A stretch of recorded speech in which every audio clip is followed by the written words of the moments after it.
அனைவருக்கும் இனிய நமஸ்காரம். இந்த வீடியோவில் நம்ம பார்க்க போகிற விஷயம், திருமண வழியில் கொஞ்சம் போராட்டம் உண்டு. இவர்களுடைய திருமணம் பிரச்சனையாக தான் போகும். கொஞ்சம் கவனமாக பார்த்து தான் திருமணத்தை நடத்தணும். என்ன சார் பயப்படுத்துறீங்க அப்படிங்கிறது சொல்கிறது தெரியுது.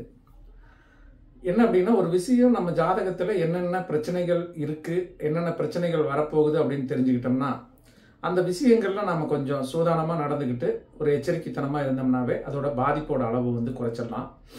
கிரகத்தோட செயல்பாடுகளை மாற்ற முடியாது அப்படின்னாலும் அதற்குண்டான ஆலயங்கள், வழிபாட்டு பரிகாரங்கள் அப்படிங்கிறது கட்டாயம் நிறைய இருக்குது. ஒரு கிரகம் ஒரு விஷயத்தை சொல்லுது அப்படின்னா அதற்கு ஒரு பரிகாரத்தையும் அதே ஜாதகத்தில் தான் சொல்லியிருக்கக்கூடிய அமைப்பு அப்படிங்கிறது உண்டு.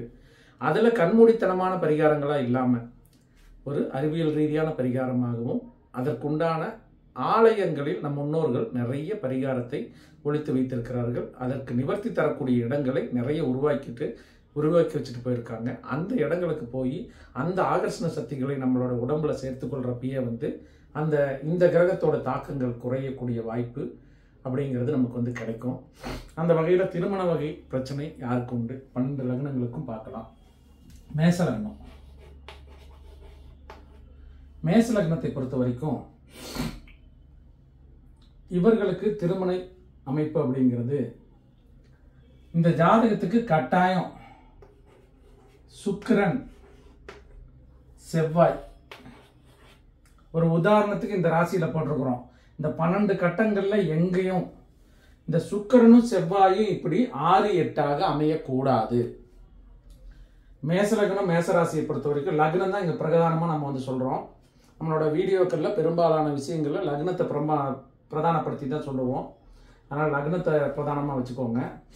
அப்போது இந்த லக்னத்துக்கு செவ்வாய் இங்கே தான் இருக்கணும், சுக்கிரன் இங்கே தான் இருக்கணும்னு இல்லை. இந்த வீட்டில் மாறி கூட இருக்கலாம். இப்படி இங்கே செவ்வாய் நின்று இங்கே சுக்கிரன் இருக்கிறது. பொதுவாக 1, 2, 3, 4, 5, 6 இங்கேருந்து என்னென்னா 6, இங்கேருந்து என்னென்னா 4, 7, 8 இந்த மாதிரி 6, 8 இருக்கக்கூடிய அமைப்பு. இந்த வீட்டில் தான் சார் இருக்கணுமா அப்படின்னா இல்லை. இந்த 12 வீட்டுங்களில் எங்கே வேணாலும் இருக்கலாம். செவ்வாய் இங்கேருந்து சுக்கிரன் இங்கே இருக்கிறது, அல்லது சுக்கிரன் இங்கேருந்து செவ்வாய் இங்கே இருக்கிறது.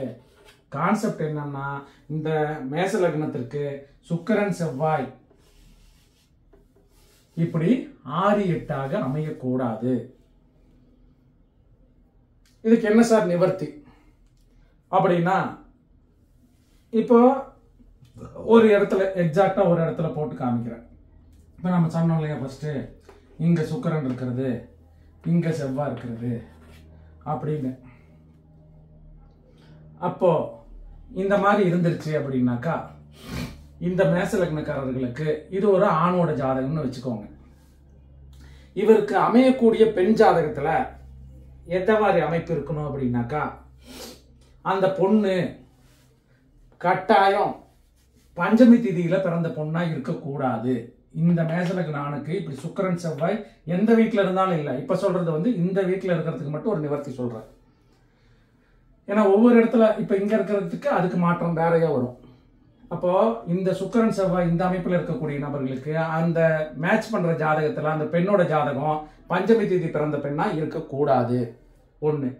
அதுக்கு அடுத்தது, இந்த மேச லக்ன ஆணுக்கு சுக்கிரன் செவ்வாய் இப்படி இருந்துச்சுனாக்கா, அந்த பெண்ணோட ஜாதகத்துல புதன் இந்த வீட்டில் இருந்துச்சு அப்படின்னாக்கா, இந்த திருமண பிரச்சனை இருக்கக்கூடிய தோஷத்தை இந்த வரக்கூடிய பெண் ஜாதகத்துல இந்த அமைப்பு இருந்துச்சுன்னா அந்த பெண் இணைத்து வைத்தோம்னா, ஏன்னா இவங்களுக்கு ஒரு திருமணம் நடக்கணும்.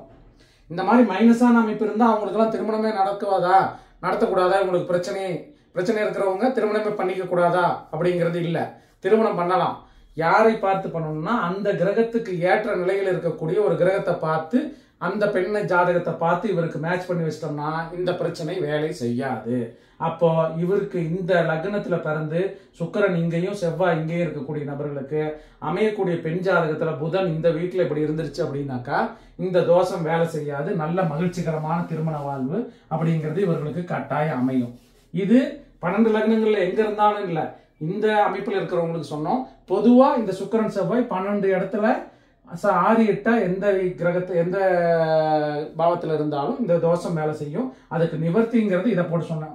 உதாரணத்துக்கு அப்படி இல்லை சார், இங்க இருக்குது சுக்கிரன், இங்க இருக்குது செவ்வாய் அப்படின்னா இதே மாதிரி இந்த புதன் இங்க இருக்கக்கூடிய பொண்ணை போய் சேர்த்துனா இவர்கள் திருமண வாழ்க்கையில மாற்றம் வந்துடாது. அவர்களுக்கு என்ன பண்ணணும் அப்படின்னாக்கா, இந்த அமைப்புல ஒரு ஆணோட ஜாதகத்துல லக்னம் இருக்குது, லக்னத்துக்கு 2ல சுக்கிரன் இருக்குது, இந்த சுக்கிரனும் செவ்வாயும் இப்படி 6 8 இருந்துச்சு அப்படின்னா இவர்களுக்கு பரிகாரம் அப்படிங்கிறது வந்து இங்க சனி பகவான் இப்படி இருக்கணும். இந்த பெண்ணை இவர் ஜாதகத்தில் இப்படி இருக்கணும்னு இல்லை, இவருக்கு மனைவியா வரக்கூடிய பெண் ஜாதகத்துல சனி பகவான் இங்க இருக்கக்கூடிய பெண்ணா பார்த்து சேர்த்தனம்னா திருமண பொருத்தத்துல பொருத்தம் போட்டா இவர்களுக்கு வாழ்க்கை மிகச் சிறப்பான மகிழ்ச்சிகரமாக ஓடக்கூடிய அமைப்பு அப்படிங்கிறது இவர்களுக்கு வந்து உண்டு. அடுத்தது இந்த ரிஷப லக்னத்தில் பிறந்தவர்களுக்கும் ரிஷப லக்னத்தில் பிறந்தவர்களுக்குமே வந்து இந்த சுக்கிரன் செவ்வாய் இப்படி 6 8 எந்த 12 வீடுகள்ல எந்த வீட்லயுமே வந்து இந்த சுக்கிரனும் செவ்வாயும் 6 8 போகக்கூடாது. அப்ப மேச லக்னத்துல பிறந்தவங்களுக்கு மேச லக்னத்துல பிறந்தவங்களுக்கு ரிஷப லக்னத்துல பிறந்தவங்களுக்கு இவங்க 2 பேத்துக்குமே வந்து சுக்கிரன் செவ்வாய் 6 8 போகக்கூடாது. அதே போல இந்த துலா லக்னத்துல பிறந்தவங்க, இந்த விருச்சிக லக்னத்துல பிறந்தவங்க, மேச லக்னத்துல பிறந்தவங்க, ரிஷப லக்னத்துல பிறந்தவங்க இந்த 4 பேத்துக்கும் சுக்கிரன் செவ்வாய் அவர்களுடைய ஜாதகத்துல 6 8 இருந்துச்சுனாவே திருமண சம்பந்தப்பட்ட விஷயங்களில் பிரச்சனை உண்டு அப்படிங்கிறது தான் ஜோதிடத்துல சொல்ல வர விஷயம். இப்படி 6 8 இருந்தா அவர்களுக்கு எந்த ஜாதகத்தை சேர்த்தணும் அப்படிங்கிறதுக்கு ஒரு எந்த இடத்துல இருக்குதுங்கிறத பொறுத்து அதை பார்த்து அந்த கிரகங்கள் அவங்களுக்கு மேட்ச் பண்ணக்கூடிய பெண் ஜாதகத்துல ஒரு குறிப்பிட்ட கிரக அமைப்பு இருக்கக்கூடியவர்களை மேட்ச் பண்ணா அவர்களுக்கு மிகப்பெரிய யோகம் அப்படிங்கிறது, இந்த தோஷங்கள் நீங்கி யோகமா வேலை செய்யக்கூடிய அமைப்பு அப்படிங்கிறது உண்டு. அடுத்தது இந்த மிதுன லக்னம், இவர்களுக்கு குருவும் புதனும் இப்படி 6 8 12 ராசிகள்ல எந்த ராசியிலுமே அமையக்கூடாது. யாராருக்கு? இந்த மிதுன லக்னம். அப்போ குரு புதன் இப்படி 6 8 அமைஞ்சதுன்னா எந்த ராசியில வேணாலும் இங்க குரு இருந்து இங்க புதன் இருக்கிறது, அல்லது இங்க புதன் இருந்து இங்க குரு இருக்கிறது 6 8 இந்த மிதுன லக்னத்தில் பிறந்த நபர்களுக்கு அமையக்கூடாது. அதுக்கு அடுத்தது இந்த கடக லக்னம். கடக லக்னத்துக்கு பாத்தீங்கன்னாக்கா சனி சந்திரன்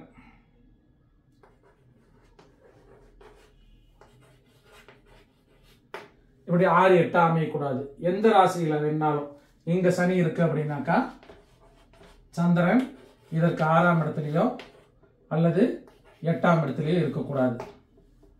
இப்படி இருந்துச்சுன்னா, அல்லது இங்க இருந்துச்சுன்னா இங்க 6ஆம் இடத்துல இங்க 8ஆம் இடத்துல இருக்கக்கூடாது. சனி சந்திரன் இந்த கடக லக்னத்தை பொறுத்த வரைக்கும் சஷ்டாஷ்டகத்துல இருந்துச்சுன்னா திருமண வழியில பிரச்சனைகளை சந்திக்கக்கூடிய அமைப்பு அப்படிங்கிறது உண்டு. அடுத்தது சிம்ம லக்னக்காரர்களுக்கு சூரியன் சனி இப்படி 6 8 இருக்கக்கூடாது.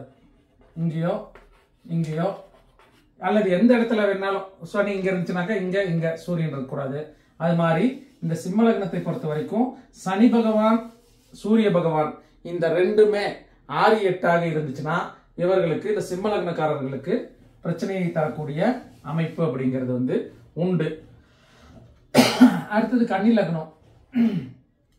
இவங்களுக்கும் பாத்தீங்கன்னா புதனும் குருவும் இப்படி 6 8 இருக்கக்கூடாது. ஒரு உதாரணத்துக்கு இங்க இருக்கலாம் இங்க இருக்கலாம். இப்ப இங்க இப்படி இருக்குது ஒரு ஜாதகத்துல ஒரு கன்னி லக்னம். பொதுவாகவே கன்னி லக்னம் அப்படின்னாவே அவங்க திருமண வகையில கொஞ்சம் பிரச்சனை சந்திக்கக்கூடிய அமைப்புங்கிறது பொதுவாக உண்டு. பொதுவாக இந்த கன்னி லக்னமாக போய் இப்படி குரு 12ல போய் புதனும் குருவும் இப்படி சஷ்டாஷ்டகத்தில் இருக்கிறாங்க 6 8 இருக்கிறாங்க அப்படின்னா இவங்களுக்கு எந்த மாதிரி ஜாதகத்தை சேர்த்தணும் அப்படின்னாக்கா மிகச்சிறப்பான திருமண வாழ்வு இருக்கும் அப்படின்னாக்கா செவ்வாய் இந்த இடத்துல இருக்கக்கூடிய ஒரு பெண்ணை இந்த கன்னி லக்ன ஆணுக்கு ஒரு பெண் ஜாதகத்துல இந்த இடத்துல செவ்வாய் இருக்கக்கூடிய பெண்ணை அவங்க என்ன லக்னமா வேணா இருக்கலாம், ராசியா வேணாலும் இருக்கலாம், இந்த செவ்வாய் இந்த இடத்துல செவ்வாய் இருக்கக்கூடிய ஒரு பெண்ணை மேட்ச் பண்ணி விட்டோம் அப்படின்னாக்கா மிகச்சிறப்பாக இவர்களின் திருமண வாழ்க்கை தோஷம் நீங்கி நல்லபடியா ஓடும். இது ஒரு பெண் ஜாதகமா இருந்துச்சு அப்படின்னா குரு புதன் இங்க இருக்குது, அவருக்கு அமையக்கூடிய கணவர் ஜாதகத்துல இந்த மாதிரி செவ்வாய் இந்த இடத்துல இருக்கக்கூடிய நபரை திருமண பந்தத்தில் இணைப்பது அப்படிங்கிறதுக்கு அவர்களுக்கு வந்து மிகப்பெரிய தோஷ நிவர்த்தியாக இருக்கக்கூடிய அமைப்பு அப்படிங்கிறது இருக்கும். ஏற்கனவே இந்த துலா லக்னத்துக்கும் விருச்சிக லக்னத்துக்கும் சொல்லிட்டோம்.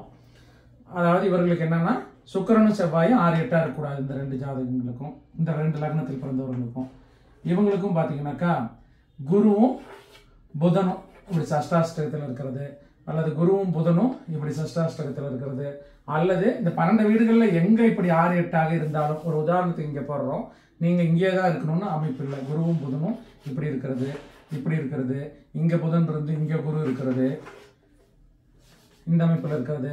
இது போல சஷ்டாஷ்டக அமைவுல இருந்துச்சுன்னா இந்த தனுசு லக்னத்திற்கு திருமணம் சம்பந்தப்பட்ட விஷயங்களில் சற்று அசௌகரியங்கள் இருக்கக்கூடிய அமைப்பு என்பது உண்டு. அதே போல இந்த லக்னத்துக்கும் பார்த்தீங்கன்னாக்கா சனியும் சந்திரனும் 6-8 இருக்கக்கூடாது. இந்த 12 ராசிகள்ல எந்த ராசியிலேயாவது சனியும் சந்திரனும் 6-8 இருந்துச்சு அப்படின்னாக்கா அவர்களுக்கும் திருமண சம்பந்தப்பட்ட விஷயங்கள்ல இந்த மகர லக்னத்தில் பிறந்தவர்களுக்கு சில தோஷங்கள் அமையக்கூடிய அமைப்பு அப்படிங்கிறது உண்டு. ஏற்கனவே போன ஒரு வீடியோலயே நம்ம சொன்ன அந்த ராகுகளை தோஷம் நீக்கக்கூடிய அமைப்பு அப்படின்னு, ராகு காலம் யாருக்கு தோஷம் செய்யும் அப்படிங்கிற வீடியோ வந்து நம்ம போட்டிருக்கோம். அதுலேயே நம்ம சொன்னோம், இந்த மகர லக்னம்னாவே தேவையில்லாத ஒரு தாமேலேயே ஒரு கடுப்பு, தாமேலேயே ஒரு வெறுப்பு, தாமேலேயே ஒரு விரக்தித்தன்மை ஏற்படக்கூடிய அமைப்பு அப்படிங்கிறது இருக்கும் அப்படின்னு சொல்லியிருக்கிறோம். அந்த மாதிரி அந்த நபர்களுக்கு இந்த மகர லக்னத்தில் பிறந்தவர்களுக்கு சனியும் சந்திரனும் இப்படி சஷ்டாஷ்டக அமைவுல இருந்துருச்சு அப்படின்னாக்கா திருமண பந்தத்தினாலேயோ கணவனாலேயோ அல்லது ஒரு பெண் ஜாதகமாக இருந்தால் கணவனாலேயோ அல்லது ஆண் ஜாதகமாக இருந்தால் மனைவியாலேயோ இந்த விரக்தி தன்மைகள் வெறுமைகள் தேவையில்லாத ஒரு பிரச்சனைகள் ஏற்படக்கூடிய அமைப்பு அப்படிங்கிறது திருமண பந்தத்தில் இவர்களுக்கு உண்டு. கும்பலக்னத்தை பொறுத்த வரைக்கும் சூரியனும் சனியும் சஷ்டாஷ்டகத்துல போகக்கூடாது. இந்த அமைப்புல இருக்கிறது, அல்லது சூரியன் அங்கிருந்து சனி இங்க இருக்கிறது, அல்லது சனி பகவான் இங்கிருந்து, இது சூரிய பகவான் இங்கிருந்து சனி இங்க இருக்கிறது, அல்லது சனி இங்க இருக்கிறது சனி பகவான். இது போல இந்த ராசி தான் இல்லை, எந்த ராசியில வேணாலும் எங்க வேணாலும் 6ஆம் இடத்துல 8ஆம் இடத்துல எந்த 12 கட்டங்கள்ல எந்த இடத்துலையும் சூரியனும் சனியும் 6-8 போவது அப்படிங்கிறது இந்த கும்பலக்னத்தில் பிறந்தவர்களுக்கு திருமண சம்பந்தப்பட்ட விஷயங்களில் சற்று அசௌகரியமான மனநிலையை கொடுக்கக்கூடிய அமைப்பு அப்படிங்கிறது உண்டு. இவர்களுக்கும் குருவும் புதனும் 6-8 போகக்கூடாது. குருவும் புதனும் 6-8 அமையக்கூடாது. இந்த லக்னத்தில் பிறந்தவர்களுக்கு குருவும் புதனும் 6-8 அமைவது, அல்லது புதனும் குருவும் இந்த அமைப்பில் இருக்கிறது, புதன் இங்கிருந்து குரு இங்க இருக்கிறது, அல்லது புதன் இந்த வீட்டில் இருந்தா குரு இந்த வீட்டில் இருந்த 12 கட்டங்கள்ல எந்த வீடுகளில் இருந்தாலும் 6-8 இந்த மீன லக்னத்தில் பிறந்த நபர்களுக்கு குருவும் புதனும் இருப்பது அப்படிங்கிறது சஷ்டாஷ்டக அமைவில் இருப்பது அப்படிங்கிறது திருமண வாழ்க்கையில சற்று பிரச்சனையை சந்திக்கக்கூடிய அமைப்பு. ஒரு உதாரணத்துக்கு இப்படி இருக்குது அப்படின்னாக்கா இவர்களுக்கு இந்த குரு வந்து லக்னத்துக்கு 3ல இருக்குது, லக்னத்துக்கு 8ல புதன் இருக்குது, குருவும் புதனும் சஷ்டாஷ்டகமா இருக்குது, அவர்களுடைய லக்னம் மீன லக்னம். இது ஒரு ஆணோட ஜாதகம் அப்படின்னாக்கா இவருக்கு வரக்கூடிய பெண் ஜாதகத்துல புதன் வந்து இந்த வீட்டுல நல்ல நிலைமையில இருக்கணும். இந்த மாதிரி ஒரு பொண்ணை மேட்ச் பண்ணோம் அப்படின்னாக்கா அவர்களுக்கு மிகச்சிறப்பான யோக அமைப்பை கொடுக்கும். அதே போல ஒரு ரிஷபராசியில் பிறந்த பெண்ணை இவருக்கு இணைத்தீங்கனாலும், இந்த மீன லக்னத்தில் பிறந்த பெண்ணுக்கு ரிஷபராசியில் பிறந்த ஒரு பெண்ணை இணைத்தீங்க அப்படின்னாலும் இவர்களுக்கு மிகச்சிறப்பான இந்த திருமண தோஷம் அப்படிங்கிறது நிவர்த்தியாகி நல்ல நிலையில வாழக்கூடிய அமைப்பு அப்படிங்கிறது உண்டு. இது போன்ற இது மாதிரி இதை இணைக்க வேண்டிய அமைப்புல பல்வேறு விஷயங்கள் உண்டு. அதில் ஒரு உதாரணத்துக்கு 1-2 இங்க வந்து சொல்லியிருக்கோம். ஆனா திருமண சம்பந்தப்பட்ட விஷயங்கள்ல கொஞ்சம் கவனமா இருக்க வேண்டியது யாரு, எந்த அமைப்பு இருந்தா இந்த 12 லக்னங்களுக்கும் திருமண வாழ்க்கையில சில போராட்டங்கள் பிரச்சனைகள் ஏற்படக்கூடிய வாய்ப்பு அப்படிங்கிறது இந்த வீடியோவில் நம்ம சொல்லியிருக்கிறோம். அதை கவனமா பார்த்து நீங்க வந்து திருமண வாழ்க்கையை மகிழ்ச்சிகரமாக அமைத்துக்கொள்ள அந்த லட்சுமி நரசிம்மர் உங்களுக்கு நல்லதை அருளட்டும் என்று வாழ்த்தி ஓங்கி உலகளந்த உத்தமன் பேர்பாடி நாங்கள் நம்பாவைக்கு சாட்டி நீராடினால் தீங்கின்றி நாடெல்லாம் திங்கள் மும்மாறி பெய்து ஓங்கு பெருஞ்சன்னல்லோடு கையளவுல பூங்குவளை போதில் பொறிவண்டு கண்படுப்ப தேங்காதே புக்கிருந்து சித்தமலை பற்றி வாங்க குடம் நிறைக்க வள்ளல் பெரும்ப சிக்கல் நீங்காத செல்வம் நிறைந்தேலோர் எம்பாவாய் என்று வாழ்த்தி இந்த அளவில் இந்த காணொளியை நிறைவு செய்கிறேன். மகிழ்ச்சி, சந்தோஷம், ஆனந்தம் என்றென்றும் நிறைகிறது.